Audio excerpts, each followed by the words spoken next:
Thank you very much, Tanya, and thank you very much, Jacqueline.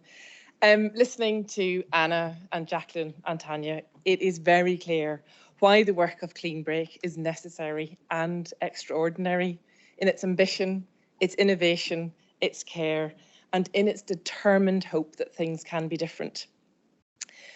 So I'm going to talk a little bit about the research projects that we've done with and about Clean Break. So what did we do? So since 2019, the four of us have carried out 95 interviews, and these have been with staff, with members, with trustees, both who are currently working with the company and those who have been involved since 1979. We did 45 observations of private and public meetings, trainings and away days, rehearsals and performances. And we've been absolutely immersed in the archival material. It's at Bishopsgate and it is extraordinary. And in 2020 with COVID, Clean Break moved its work online and we moved with them.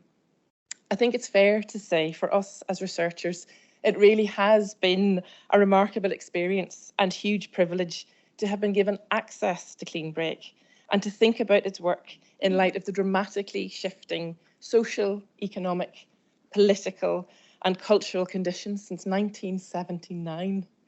It's a lot has happened since then, and the company, with its clarity of mission, it has negotiated it all, not just to survive, but to evolve and to flourish.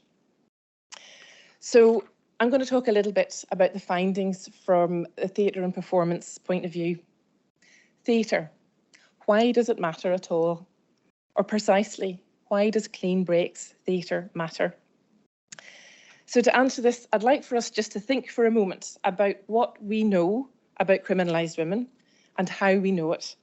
And one of the things that's been highlighted already is that for many of us who don't work within the criminal justice system, it's likely that our points of reference are those offered through culture, particularly television and film. So again, all the things that Inside Bitch did, we will all have our own kind of hinterland of references of television programmes and films. In popular criminology, Nicole Rafter and Michelle Brown have written very clearly about the power of culture in generating public knowledge about crime, about criminalised bodies and about punishment, when they say, criminology is hard at work in culture and culture is hard at work in criminology. So this raises really key questions about how we know things, about epistemology. So epistemology, if you really think about how do we know anything? How do we make judgments about what to believe and who to believe, about things that are beyond our own lived experience? And since 1979, Clean Break has produced over 100 plays that have been seen by many tens of thousands of people. Each play, as we have heard, is informed by criminalised women's experiences. And this collective body of over 100 plays is an extraordinary resource of knowledge. And it directly intervenes in what Miranda Fricker, the philosopher, calls epistemic injustice. She talks about three terms, and we're going to use these just to think about them in relation to Clean Break, because I think it gives us a language and a vocabulary to talk with precision about why the theatre matters. So she talks about testimonial injustice, and a word I find difficult to say, hermeneutic injustice, and the preservation of ignorance. So testimonial injustice happens when someone is not believed because of assumptions and prejudice about who they are.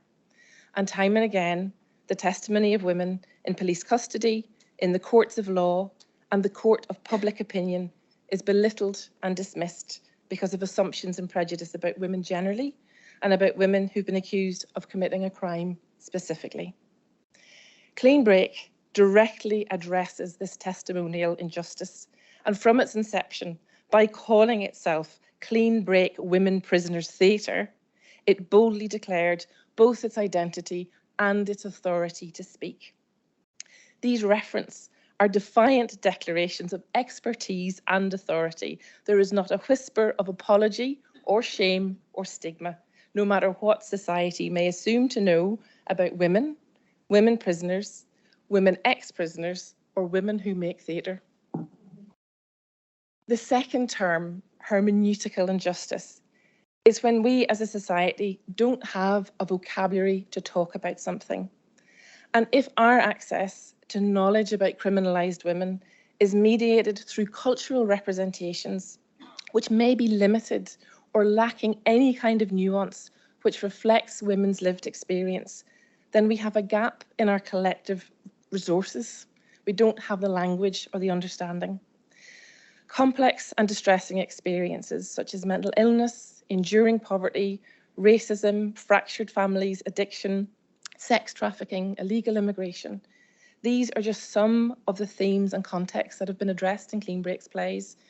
And by explicitly recognising them and sharing these experiences with audiences, Clean Break again directly addresses injustice by providing resources for us to have reference to be able to talk about these things. And the final point, the preservation of ignorance. So this occurs when people, despite knowing something, make a decision to not act on it, to not acknowledge it. And as we know, over the last 40 years, there have been damning reports about the conditions and experiences of incarcerated women. At the point of publication of each of these reports, there is outcry. How can such conditions be possible in this day and age? There is the political promises that there'll be action taken. But too often there's inertia, there is inaction, and once again, the call to say something, to do something. Baroness Jean Corson, in her 2007 report, she could not be more explicit when she says, there can be few topics which have been so exhaustively researched to such little practical effect as the plight of women in the criminal justice system. Alice Birch's play, Blank, commissioned by Clean Break and co-produced with the Donmar, is categorical about the repercussions of choosing to be ignorant. The play is extraordinary. There's 100 scenes and a company can choose any of the scenes and to play them in any order. Scene 100 is a dinner party. It is an epic scene where there are 14 characters and they include a head teacher, a lawyer, a therapist, an architect, a BAFTA-winning documentary filmmaker. So they are all gathered around a table having a really extraordinary feast together. Character A. She's the girlfriend of one of the women who meets the group for the first time. And as they feast, she watches them and then she stops and she says, I think you observe and consume and nourish yourselves with as much of the awful as you can possibly stomach each day, in order to buy yourself the time and the life to do absolutely nothing of worth or meaning or good in the world. I think you'll spend your whole lives making no change, living in your bubbles, patting one another on the back, crying for people rather than condemning, failing to either listen or to have complex conversations and learn. This failure to listen or to have complex conversations and learn is the preservation of ignorance. Our society places the onus of responsibility on criminalised women to sort themselves out. But as Birch's play so boldly asks, what's our responsibility? Clean Break can make theatre and they can tour it to a wide range of audiences. It can create space for dialogue, but it is up to us to do the creative and critical work of what the activist and scholar and Clean Break friend Pat Carlin called criminological imagining. And this is an acknowledgement of the way that things are now, alongside the possibility that, to quote Carlin, the order of things can always be otherwise. And sometimes we might feel uneasy about speaking about or speaking out about something that we have little direct experience about. But Laura's artworks and Clean Break's plays are gifts. They give us a shared point of reference to talk through. They are not didactic and telling us what to think about, but they are an invitation to think. Ultimately, Clean Break's work, it unfixes the anchors of limited representation and epistemic injustice. It offers new representational coordinates to navigate our understanding about women and crime and justice.